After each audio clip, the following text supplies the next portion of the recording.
मदरसा है जिससे तुम्हारी रूह को ताजगी मिलती है। मदरसा है मदरसे के उलमा है, मदरसे के मुहाफिजीन है, मदरसे के कारकुनान है। तुम तो अपने बच्चों को खिला पिला के मोटा करते हो, हैं? ठूसते रहते हो, खाओ खाओ खाओ, हैं? मगर तुम सिर्फ जिस्म बढ़ाते हो। हम क्या करते हैं? हम रूह को जवान करते हैं, जिस रूह की जवानी के साथ तुम्हें आइंदा चल करके तुम्हें परेशान लगता है छुड़वाने का वो बहाना। ठीक है छोड़ दे।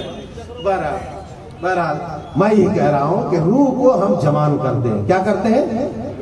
हम रूह की परवरिश करते हैं। मैं पूरे वसूख के साथ कहता हूं, मैं कोई झूठ नहीं बोल रहा। खुदा की कसम, तुम अपने बच्चों का जिस्म पालते हो और ये जिस्म एक ही झटके में फना हो जाने वाला है कि नहीं भाई? है कि नहीं? जिस्म फना हो जाने वाला है एक झटके। अरे एक बार लकवा मार दिया खत्म, एक हादसा हुआ खत्म। मगर हम उस रूह को जवान करते हैं कि मरने के बाद भी सदियों तक याद किए जाएंगे और उनके उस रूहानी जज्बे से दूसरे लोग फायदा उठाएंगे। उठाएंगे नहीं उठाएंगे बच्चों? बोलो उठाएंगे। आज हमने अब तक जो बयान किया वो हमारे असलाफ की रूहानियत है जो हमने आप तक ट्रांसफर किया है। तो हम रूहों को जवान करते हैं। लिहाजा मदारिस इस्लामिया को हिकारत की निगाह से ना देखो। लकीर के फकीर हो ना, 5 रुपया है तो 2.5 रुपया मदरसे में दो। मैं ये नहीं कह रहा मस्जिद आबाद ना करो। मस्जिद को आबाद कब हो? मस्जिद आबाद कब होंगे? मस्जिदों की आबादकारी कब मुमकिन है? अरे बोलो,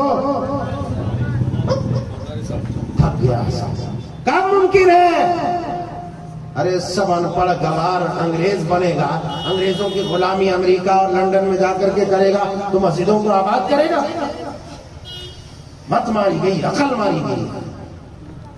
मस्जिदों की आबादकारी मदारिस से है।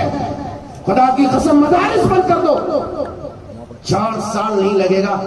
तुम गंदे जानवरों की तरह गंदे नालियों में लोट पोट करोगे। मेरी पेशन गोई है और पूरी वसूख के साथ करता हूं। रोको, इसी में दम है। इसलिए मदारिस